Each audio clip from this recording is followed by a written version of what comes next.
Good morning, ladies and gentlemen. Welcome to the Putting on a Successful Contest session. Cheryl and I this is one of our passions, contest season. So Cheryl and I are going to talk about some of the nuts and bolts, A to Z, sort of how to put on a successful contest at the club level and at the area level. And we're going to focus mainly on the club level, but if you have any questions on the area level, we can do that as well. So I'm going to get started by sharing my screen. If you can't see the screen, make sure just yell. It's not a big group here, so you can unmute yourself and yell. So basically, we're going to talk about how to put on a successful contest. This is supposed to help you as a club VPE or you as a contest chair or an area director with a structured approach on how to put on a contest as well. So Cheryl is going to talk about the contest basics, and then I will talk about contest planning, and I have a really nice checklist that I can share with you. Then we will talk about some tips for success and give you some links and resources to conduct successful contests. First thing, so Cheryl can get started. Cheryl, you can talk about contest basics. Just let me know when to advance the slide. All right. So why should you be in a contest? Well, you are going to be gaining, you or the people who are going to be in your contest are going to be gaining some experience speaking, not only just to their club, but then if they win at their club contest, then to the area and then to the division or district. And they say that the experience of being in a contest is equal to 6 months of growth in a regular Toastmaster experience. And mostly because you have to work on that speech more than one time. You're not just going to give it once and be done with it. You're going to keep working on it over and over again. The contests provide an opportunity for members to meet their personal and professional goals. So a personal goal might be as if that person wants to be able to be funny in front of other people or inspiration in front of other people and get the feedback that says, oh, people like what I am saying. They're moved by what I'm saying. They're laughing at what I'm saying.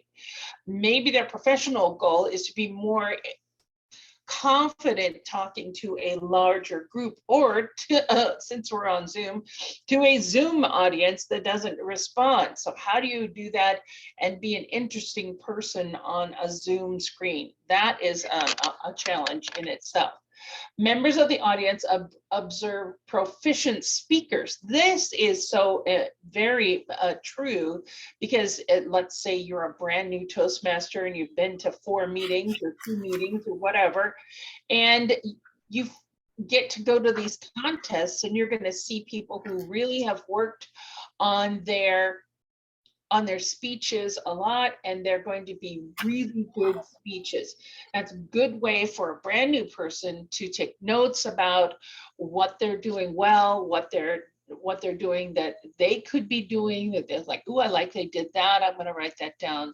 I always tell my proteges to make sure you have a notebook to write down everything that you hear so that when you do it for your speech, you can copy them. Also, the audience is going to learn a lot about different kinds of topics. So you don't know what people are going to talk about. I always, when I go to a contest, I was like, oh, I didn't know about, whatever topic that they're talking about, or it reinforces some of my own feelings about certain things. So you get to learn a lot. And then, of course, it's enjoyable. Thank goodness. You might laugh. You might have a great time, and that would be really fun. And as you or your speakers progress, they're going to grow beyond their club. It's like, wow, Toastmasters world is not just my little tiny club, just my club members. It's a bigger organization, and maybe I want to be participating on a much bigger level. Those who organize and conduct the contest practice serving in leadership roles and on teams. Now, we know that Toastmasters is about growing leaders, and to be in a part of a contest, either in a small role as a functionary person, timer, ballot counter, all those things, or as the person who's coordinating the entire contest, it takes leadership. You have to be organized, you have to have people to help you, you have to have a bunch of people to be on that team, so you can have judges and ballot counters, and your contestants have to show up at the right time, and that takes coordination as well as communication skills. And the awareness of the Toastmasters spreads through the community. So let's say that there's somebody who's being one of your contestants, and they say, hey, mom and dad, brother and sister, I'm going to be in a contest. Come and watch me. So they're people who weren't Toastmasters already, and they come in and go, wow, this is a cool place to be. And maybe they will join as well. And finally, because of that awareness of what Toastmasters is all about, then your membership is going to grow for your clubs, for your area, for your division, and your visibility of what we do as Toastmasters continues to grow as well. We don't want to be the best kept secret in the world. We want everybody to know about Toastmasters, and hopefully everybody will join. So that kind of gets into the why of the contest. Now, Narayanan has very handily figured out how many contestants that your area and division can send per contest. Well, this is all for the areas, actually. So if you don't see your area number, that means your club can only send one contestant for each contest. If your number is up there from each of the divisions, that means that your area has 4 or fewer clubs, and you can send the first and the second place people to the contest, which gives your members another chance, more chances to participate in the higher levels, which makes it really fun. Of course, you should always talk to your area council or your area director for the final confirmation to make sure that yes, that's true, because of course things change, new clubs get added, hopefully, and if that is the case, then of course then you will only be able to send one contestant per contest. Are there any questions about the whys or the number of contests that you need to send to an area contest? This is always a big debacle every year. It's like, wait a minute, can we send 2? We send 1. I thought we could. Why couldn't? Anybody have questions about that? What area is Winter Circle in? Ryan, we're in E. 52. 52. Oh, so it's not up there. Not up there. So we Not can up there. send 1. One contest. Okay, thank you. Yep. And This is Lynn. Lynn, I just want to confirm, in Division C, it is our understanding that we can only send 1. That is correct, because all the clubs, all the areas in Division C have more than 4 clubs. Yes, that is correct. Thank you very much.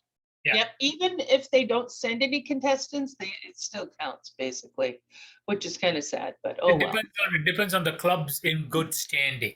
Yes. So if you have 5 clubs in good standing, that area can only send 1 contestant.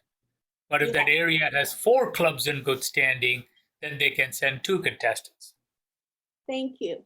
Yeah. So again, consult with your area director to make sure that you are doing it correctly, and they are expecting that.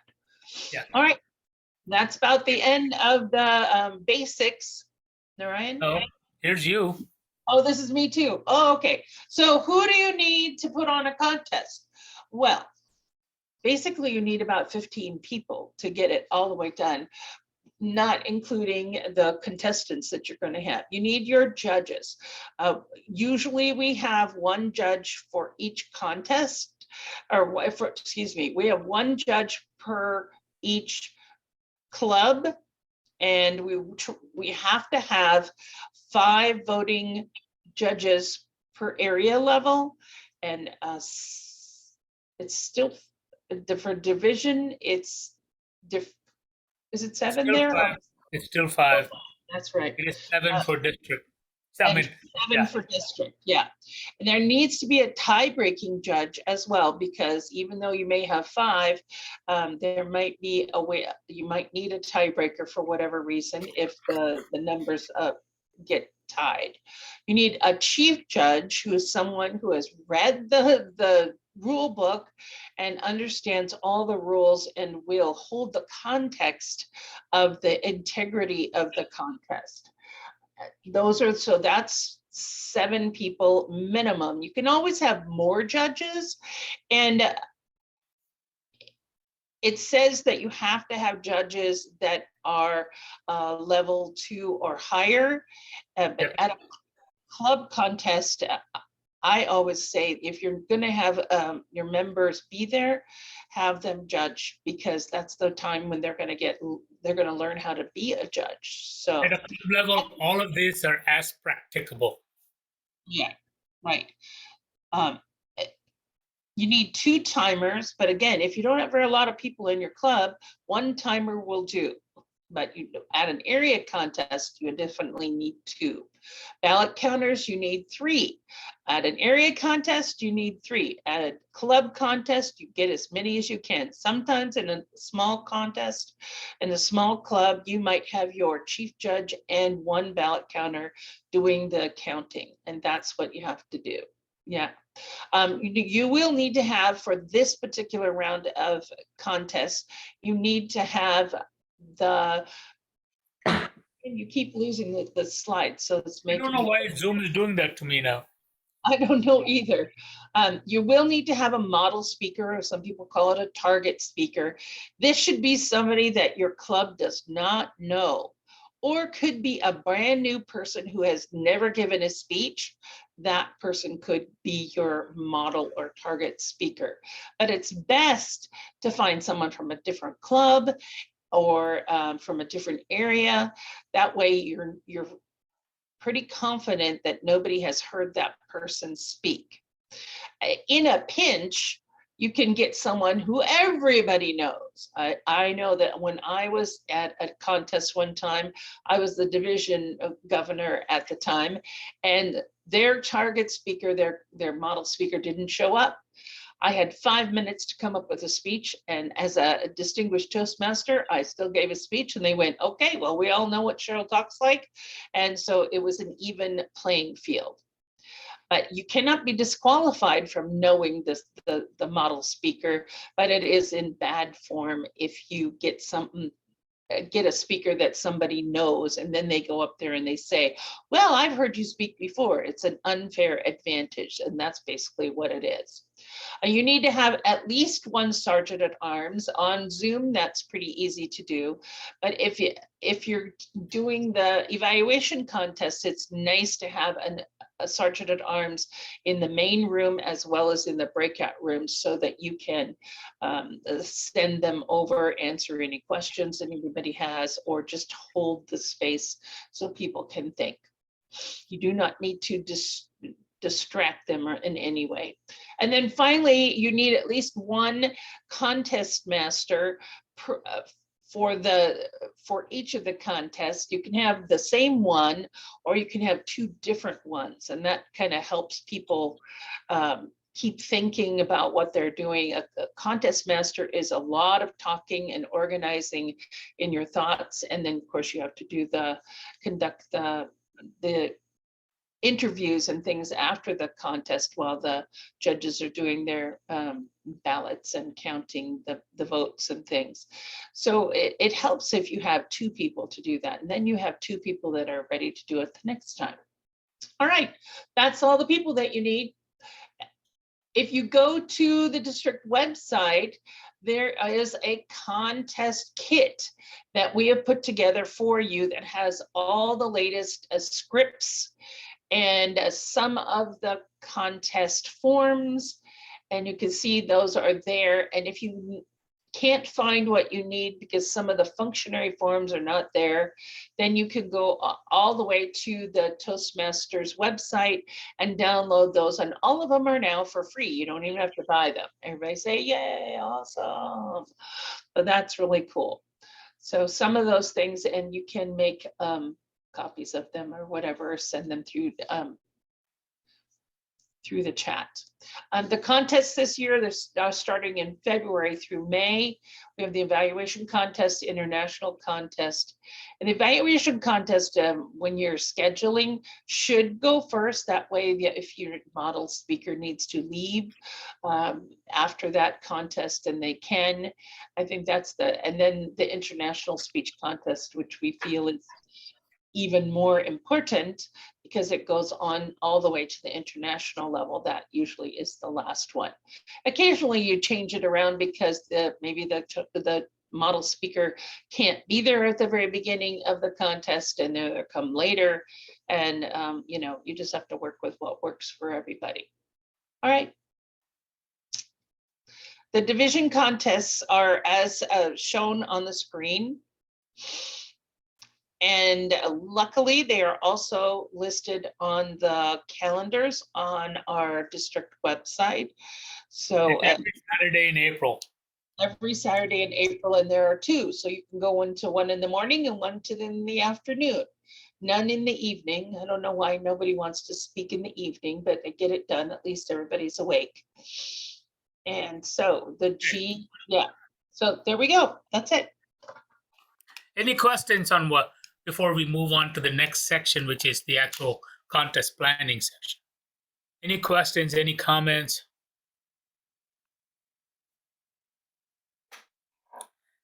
So a good contest has to be planned. So the first part of the planning starts with the club executive committee meeting, or in the case of an area contest, with the area council meeting. These are the decisions that needs to be made first. Who is the contest chair, or is the club VP of education going to organize? So the contest chair is the person who organizes the contest, as distinct from the contest master, who's like the Toastmaster of the day for the contest. So first step, the club committee has to decide who's going to be the contest chair, when and where are we going to conduct the club contest or the area contest. When are the dates of if you're doing this for the area contest, when do your clubs have their contest? So you got to coordinate with everybody. And then logistics, if you're doing an in-person contest, logistics, who's going to be chief judge, who's going to be contest master, print coordinator, and so on. So the timeline, basically, this is how it happens. First, before the contest starts, plan the contest. Make sure you have a checklist, and I'm going to share one with you. Make sure you provide publicity for the contest, because a lot of the contests, especially in the area level and so on, suffer that the area director spent so much time organizing the contest, they forgot to tell people that there is a contest. So other than the actual contestants and so on, nobody shows up. So you want to make sure you are also taking care of the publicity, all the paperwork that you need to do. And if there's going to be any, physical contest, then food planning, but food planning we're not doing this year. During the contest chair was to make sure you oversee the contest, and they usually start off the contest, then you enjoy the contest, and then finally you award the trophies. After the contest is over, make sure everybody is acknowledged. You have to submit the notification of winner list to the next level. So if you're the club contest, the notification of winner goes to the area director or the area contest chief judge. And if you're the area director, the notification of winner goes to the district chief judge. Then you want to provide post publicity as well. Suggested timelines is to start at least 3 weeks prior to the contest. So your introductory planning should happen 3 weeks, assigning all those people, securing the location, the Zoom meeting and so on should happen 3 weeks. Then, as the contestant, they sign up to be and in the case of the area contest, as the club contests get completed, you start finding out who the contestants are. then you got to make sure if you're having any kind of trophies and certificates and so on, that you order the trophies as soon as possible. Then confirm all the functionaries at least a week before the contest. The day before the contest, reconfirm with everyone. Tomorrow is the contest. You're going to be there, right? And what time are you going to be there? Do you have the Zoom link? So on and so forth. Then on the day of the contest, conduct the contest in excellence. So now what I want to share with you is an Excel spreadsheet that I put together for you to, it's a checklist for running the contest. So I'm just sending this thing in chat for you so that you can, it didn't go. You gotta send it again. All right, so you should be receiving this Microsoft Excel spreadsheet, and you can use this as part of your contest prep. The Excel spreadsheet looks like this, and I'm going to take you to the sheet. So as you can see, all you have to do is change the date of the contest. So if I say my contest date is, say, 3/1/2022, it automatically adjusts the dates in which you got to do all the different things. It is divided into different sections: pre-contest planning, contest dry run, day of the contest, what happens, and then after the contest ends. So just to show you, so pre-contest planning, hold the meeting, and so you have to, technically, if you're having a contest on the 1st of March, you should have started planning on the 1st of February. And all these things that has the kind of the green color tells you when you need to do, and those are the dates on the top. So you got to make sure that you do all this, and this is a checklist so you can check as you go along as well. So, okay, Cheryl's reminding me they are orange. Okay, they're orange. The orange colors, not the green colors. Thank you. I'm colorblind. So make sure you order awards and you receive them. You order awards on the 1st of February. So by the 22nd, you receive them. And then you check with the dates and times and conflicts. Meet regularly with the contest chair to make sure you get updates. So you want to, if you're not the contest chair, so you got to make sure that every week you're having a quick checkup. How's the contest planning going? Do we have contestants? Do we have chief judges, and so on and so forth? Ensure that the judges and timers all have when the dry run is, when all those links they have. So you got to make sure that happens. Then you basically, email the eligibility and originality form. So this tells you every specific, in detail, every single activity that you need to do to get the contest going. So you can see that under pre-contest planning, all the pre-contest planning, some of them actually goes on the day of the contest as well. So you want to download the contest stuff, and you got to make sure that everything happens at this time. Now, one of the and then you can see on the day of on the dry run day, what are the things you got to do? You got to set up breakout rooms. You got to rename this is for the Zoom host for the contest as well. So you want to send the names of all the contestants and everybody to the breakout room, send all the judges to the judges breakout room, conduct the briefing, collect the forms, ensure that the timer has the color backgrounds to show, and so on, conduct the audio video test for the contestants, go over the contest script. All the contest scripts are available in the TMD29 district website. You can download the latest contest script. Don't use previous year's contest scripts. Your contest scripts, use the ones that are currently available. So everybody, that is the actual latest one. Make sure that during the dry run, you run, go through the script. This happens now, and then this happens, and then this happens, and kind of do a run through of the contest to make sure that people know when they're supposed to do what, so on. And then on the day of the contest, pretty much do the same things that you did in the dry run, but this time for real. It's the contest. And then during the contest, who introduces what and all those things, make sure everything goes on, and once the contest is all over, after the contest ends, the area director should receive the notification of contest winner, and then do all these things as well. One of the things that you can do in Excel is who is doing what has this is in this column. And so if you go here and say, hey, I am the club president, I want to know, what does the club president do?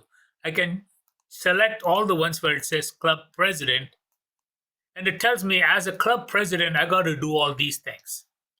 I got to hold the executive club meeting, and on the day of the contest, I need to welcome everybody, introduce the dignitaries, introduce the contest master, and then in the middle of the contest, you announce the recess, then recognize any dignitaries that were missed during the initial recognition, then introduce the contest, and then at the end, you ask general comments and so on. Now, if you say, let's say you are the club VP of Public Relations, and you say, as the club VP of Public Relations, what do I do? And it tells you these are the things that you need to do. Prepare the publicity materials, including the flyers, Facebook posts, etc., before the contest. And then submit the contest information, so what date is your contest and so on. Send it to the district website so they can include it in their calendar.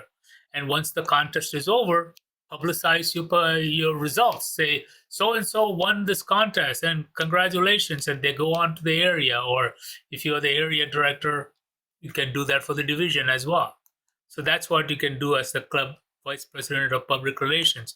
Now, if you are the contest chair, of course, you got the largest things to do. So you go contest chair, I can select all the contest chair ones, and then that tells me what I need to do as a contest chair. These are all the things that I have to do as a contest chair. Now, if you are the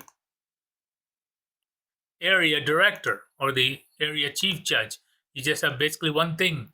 You have to receive the notification of the contest winner. Now, let me talk about what else do we have here. Let's see. Zoom host. If you're the Zoom host, it tells you what you have main roles is basically during the dry run and during the actual contest. And this tells you all the things that you have to do as a Zoom host.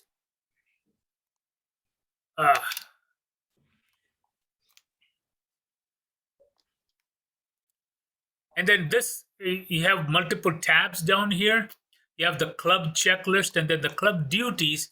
This is where you can put the names of the people that are going to do the different duties. So who is the sergeant at arms, who is going to be the contest master, who is the chief judge, who are going to be the judges and so on, who's going to be the timer. So this gives you a checklist of all the things that you have to do.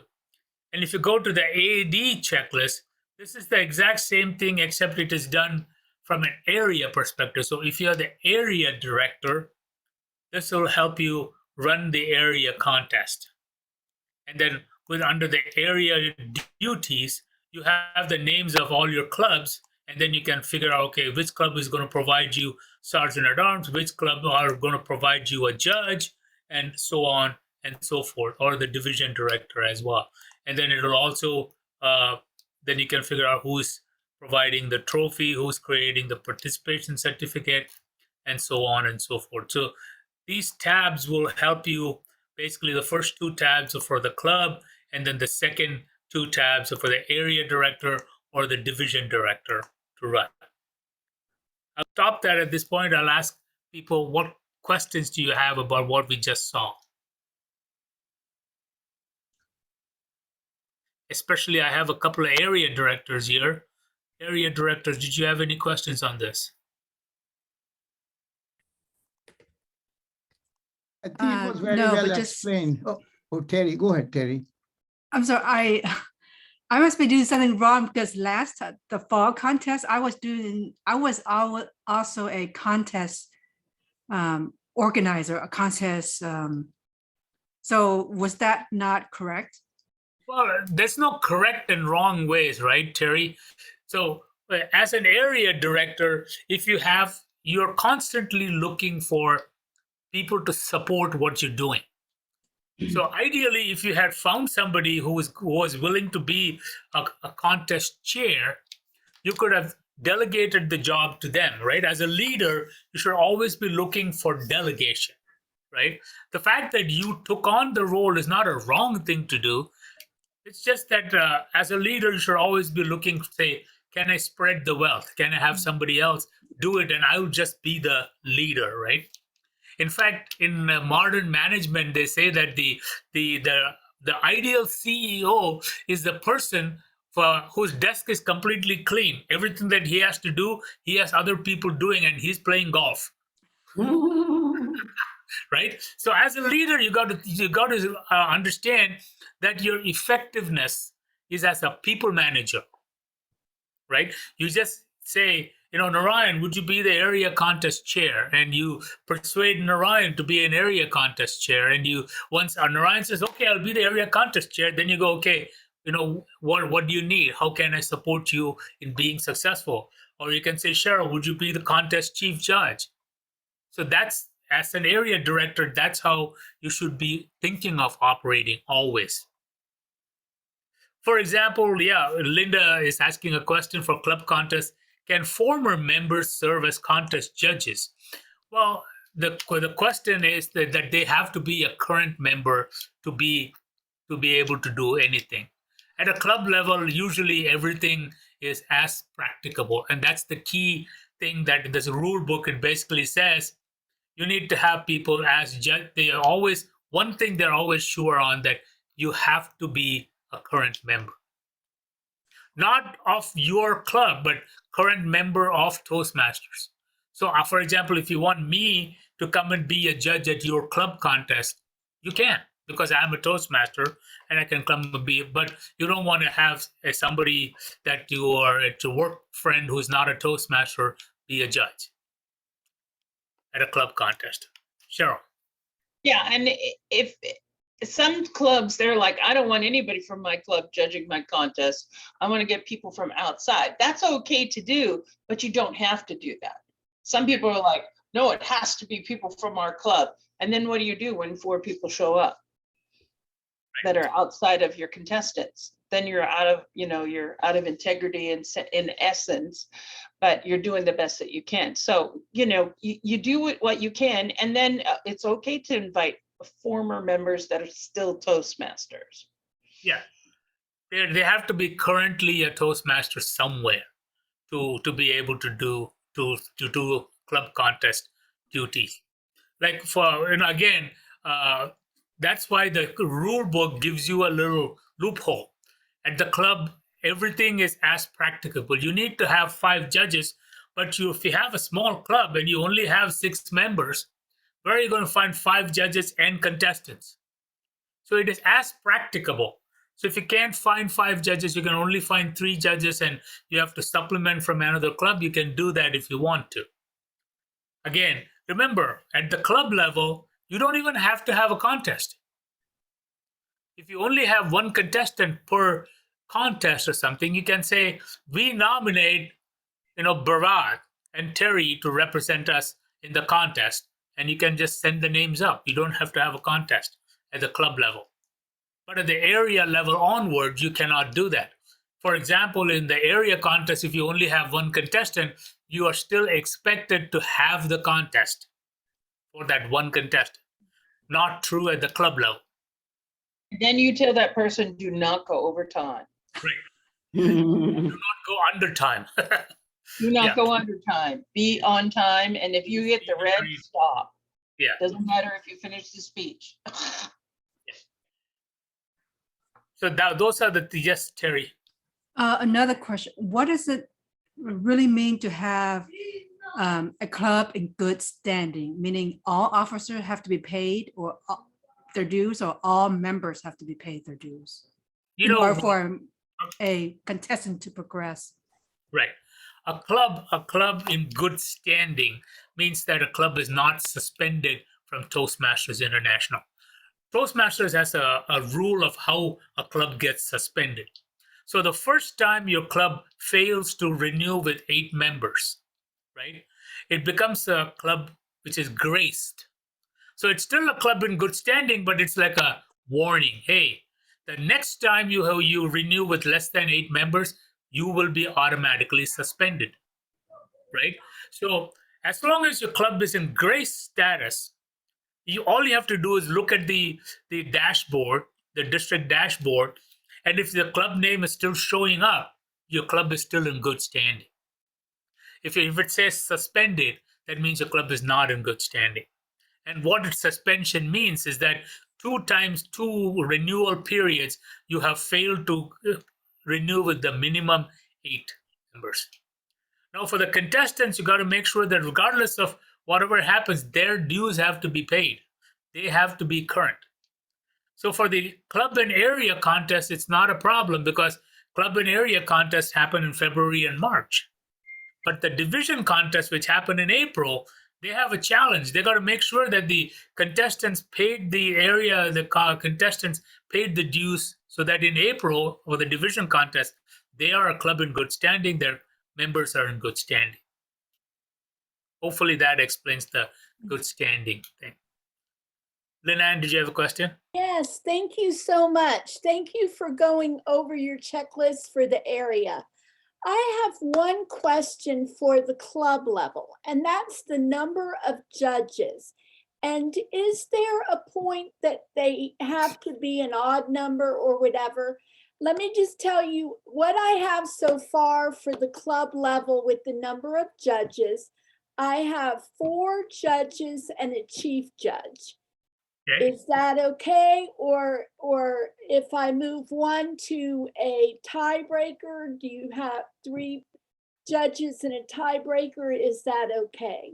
I'd love your guidance. Again, basically, like I said before, there's the speech contest rulebook loophole that says as practicable. Okay. So you have supposed to have 5 judges as practicable. If you cannot get 5 judges, if you cannot find a Toastmaster from another club to come be a judge I would say the first step is to see if you can find other Toastmasters to come and judge at your contest. Yeah. And the as practicable means that you do the best you can. Yeah. And I'm then- gonna still work on it, but I just wondered if the 1 tiebreaker, if You that must have made a it tiebreaker. odd number instead You of. must, you must have a tiebreaker, regardless of whether you have an odd number of judges or even number of judges, because it's not the number of judges that ends up with a need for a tie. Mhm. It's that the way the people, I can go through, what if scenarios. You can have 4 judges and then still end up with a tie, or you can have 5 judges and you can end up with a tie. So the number of judges voting is not what decides whether you end up with a need for a tiebreaker. Cheryl? Thank you. Said talk about, at a club contest, especially if you're hurting for judges, pick everyone except for the sergeant at arms to judge. You can even have people who are in the second contest who are not in the first contest judge the first one. So you may have a different people doing each of the contests, but you're still trying to get as many judges as you possibly can. So the Toastmaster of an area contest, that would be silly. They're doing the Toastmaster job. That's all they're doing. But because you have 30 to 40 people hopefully there, we've seen some where nobody came because nobody asked them to come. But at a club contest, the Toastmaster can stand there in the middle of the silence and fill out their form. So that would be okay. You could even have your sergeant at arms, if they are in the room the whole time at a club contest, they could also judge. It's a little crazy, but it is possible. But you want to make sure that everybody has a fair shout. So Thank you. we just say, oh, good, you're here, you get to judge at a club contest. Any other questions? Diane, Linda, Ruth?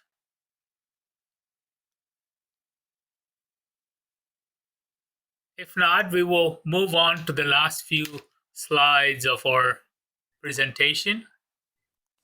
Terry put something in the chat there, Narayan. Did you want to comment on that? It's Would you- it's to you, Cheryl. Oh, it was to me. Oh, to me. Oh, sorry, you didn't see it. Yeah. Sorry, on that. I will cut. She's saying that it should not really fair for certain areas to have to send only one and others to send only two. And I don't know that it's a fairness thing. I think it's more of, you would rather have more people in the contest than only one or two. So it makes it more exciting contest, really. Yeah, it's not, see, you're thinking from the perspective of the contestant, that if you belong to an area which has 4 clubs, first and second from my club gets to go, but only the first from the other club gets to go. But if you look at it from the perspective of a contest itself, if you have only 4 clubs in that area, at the max, you will only have 4 contestants, if possible. And usually an area that has 4 clubs or fewer, usually not everybody becomes a contestant. So you end up with area contests with 1 contestant and 2 contestants and so on.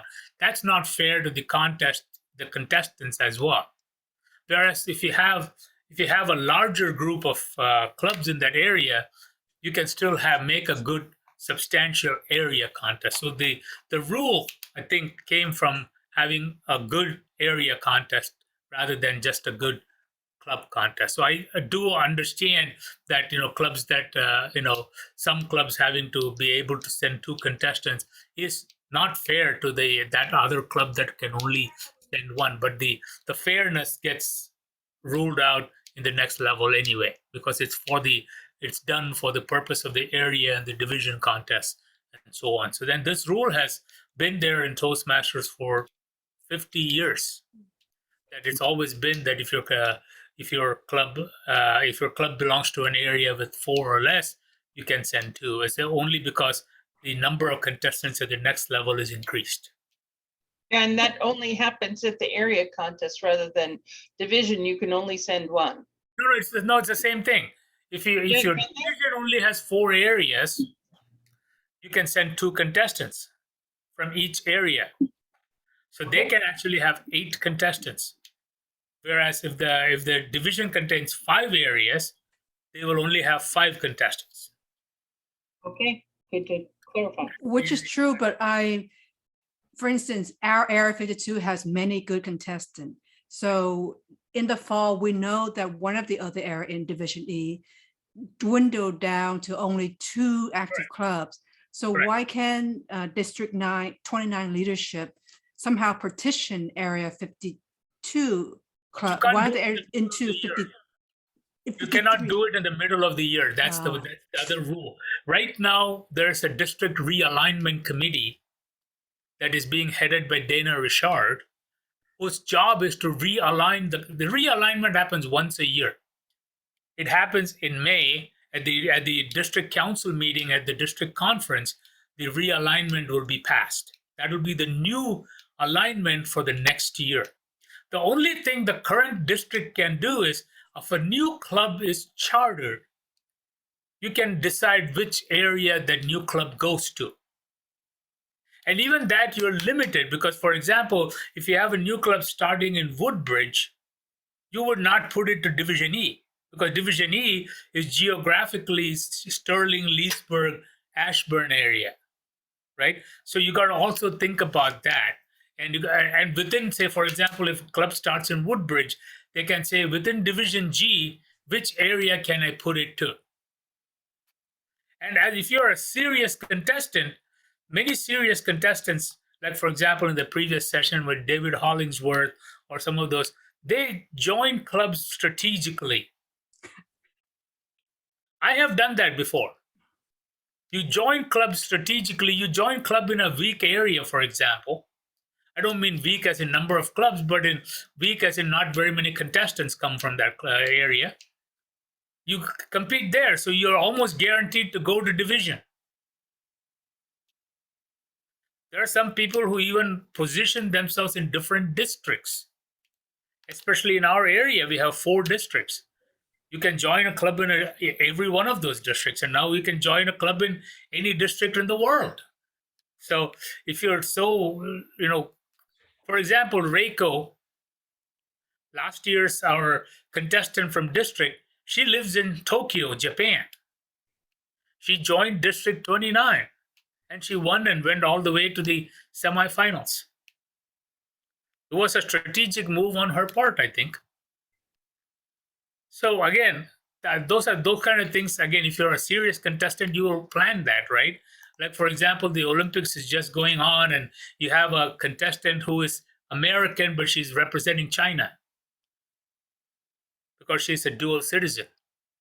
So again, those are nuances of the contest season that we don't want to go into here. Okay, just in the interest of time, let's keep moving along on this. All right.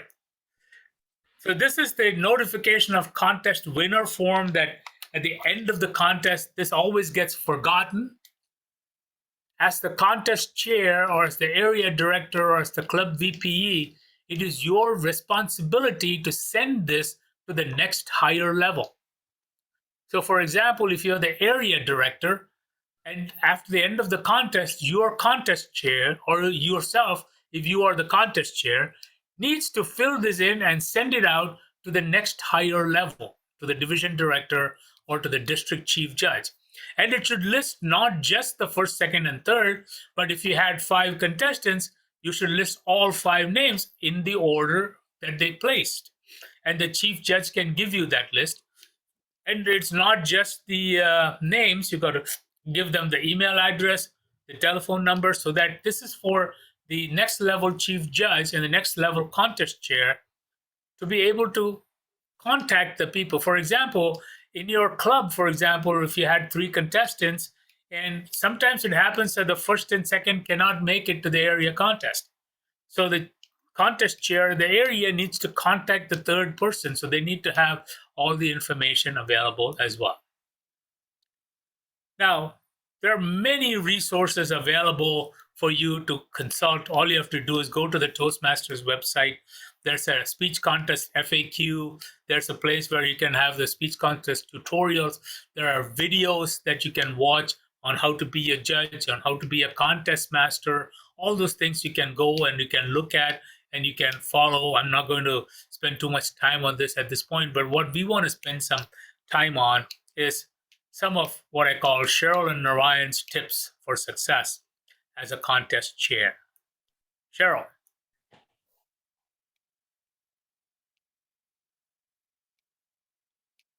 Cheryl, are you there? Yes, I'm having troubles unmuting. Okay. You've already done this one. Oh, Yeah. except you were talking about contestants, but get the volunteers information so you can contact them, especially you can make an email group or something like that. So you can send it all to them, say, hey, by the way, the contest is tomorrow, don't forget. If you have problems, let me know as soon as possible so that I can react and find someone else to do your job. But you hopefully will that they will say, I'll try. You don't want them to say, I'll try. You want them to say, I will be there no matter what. So, but you need to have their contact information so you can contact them. Yeah. Contest publicity. Yeah, make sure that your club VPPR is on the job, letting everybody in the club know when the contest is, what they should do. Your club needs to buy into this contest thing. So that the club supporting the contest is crucial.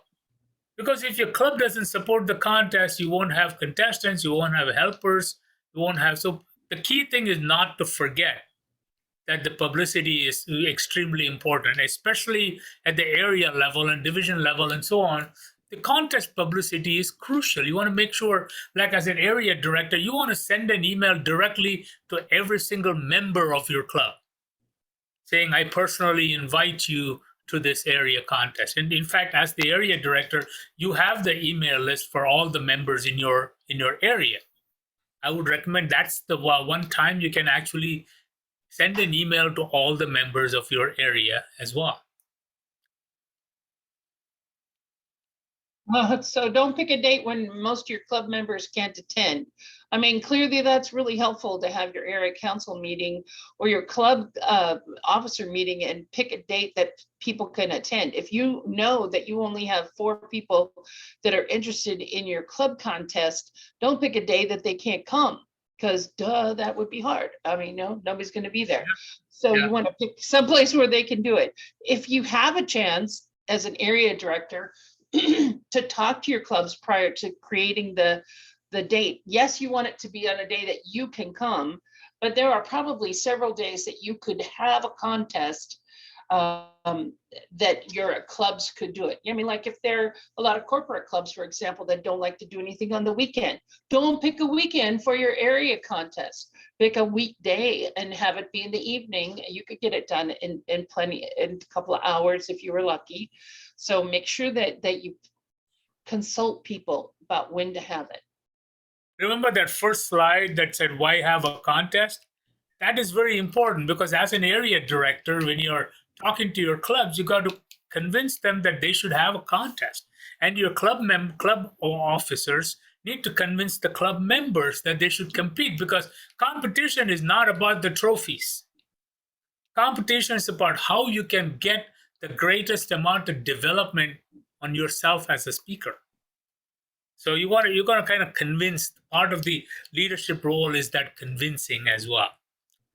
Now, have a printing coordinator. So you want somebody to make sure that the agendas are printed, or in the case of Zoom, the agendas are created so that the agendas can be put in the chat for the Zoom meetings for the contest, and then the certificates for the participation and the certificates of the winners and so on. That you want somebody dedicated, whose job is basically to make sure that's done, rather than you trying to run. That's one more task that, as the contest coordinator, you don't need to have you on your plate. You can have somebody do that for you. Create the timeline. So remember, I gave you the spreadsheet, use that.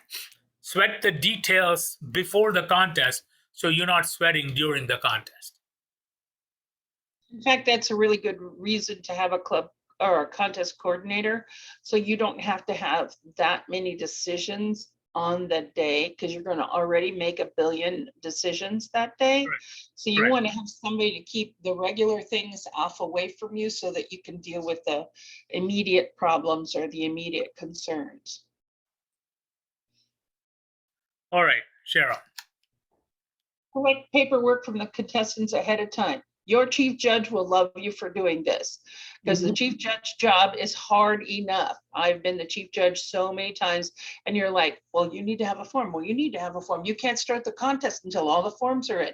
So you want to have that in and bug them until they get them done, even if they have to take a picture of it with their phone and send it to you by an email. Get those forms in ahead of time so you survive. And also then send the bio thing, that one for the Toastmasters, so they can kind of look at it and they can kind of decide what they're going to ask for their interviews. Not every contest master is as glib as Narayanan or I, and we can just come up with great questions, and they just come up with the same 3 questions or something like that. It doesn't necessarily have to be that. It could be something from their bio. But if you're going to give it to them on the day of the contest, they can't think. There's too many things going on, and they're like, I'm just going to do this. And it could be a little bit more interesting and exciting to know different things from each person. So get the forms done. Verify the eligibility. Make sure that your contestants, especially at the club level, you usually know if the person is paid up or whatever it is. You still want to ask your treasurer to make sure that they're paid up and they're current members and so on. You can always check the roster in the Leadership Central and Club Central. And if their name is showing up as active, then they're a good member in good standing.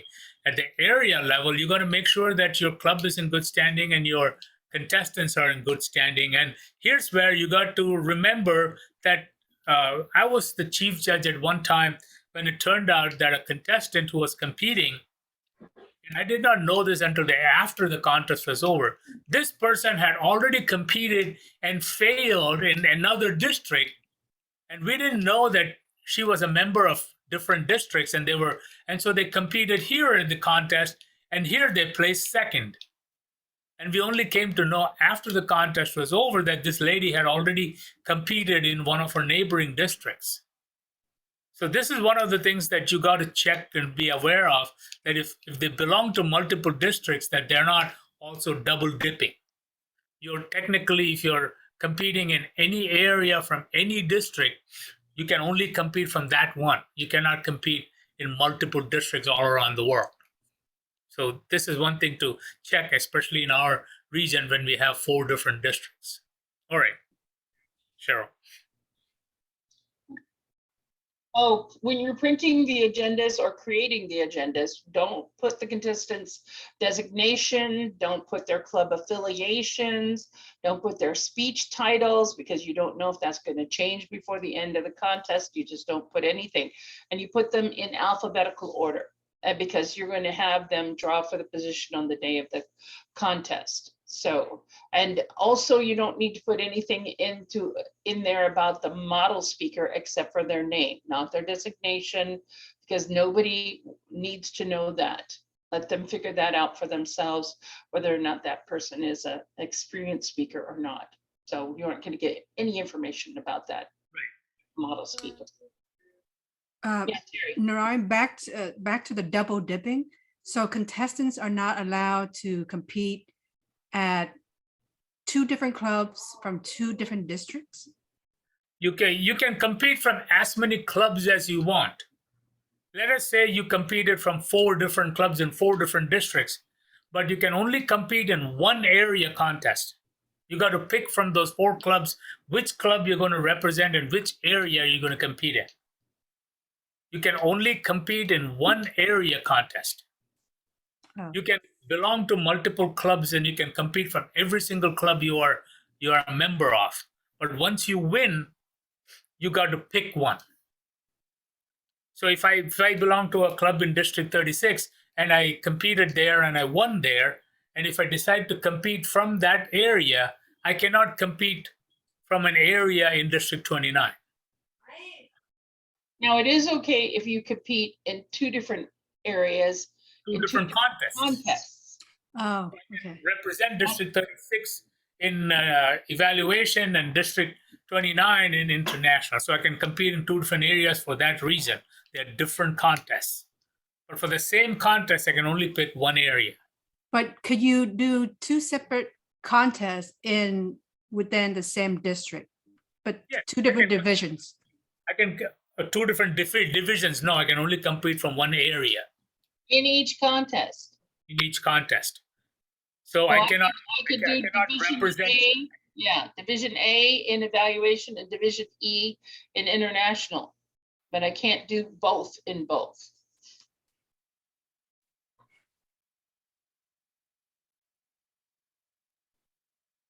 Oh, Diane, thanks for putting that in there. The scripts that Narayan mentioned are in the District 29. And don't use those other scripts that are out there. Those are goofy. I don't know who made them, but don't make them. Don't go, oh, I'm just going to go Google it. Go to our website and pick those. Yeah.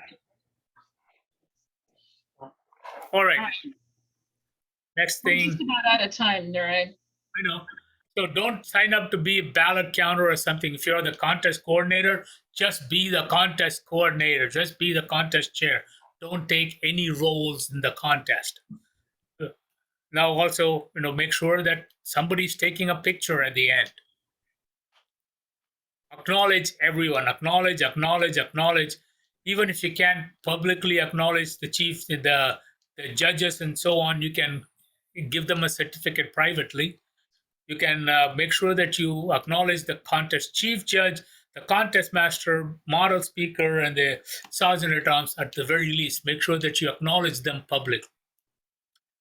Have someone proofread your agendas. I can't tell you the number of times there are spelling mistakes.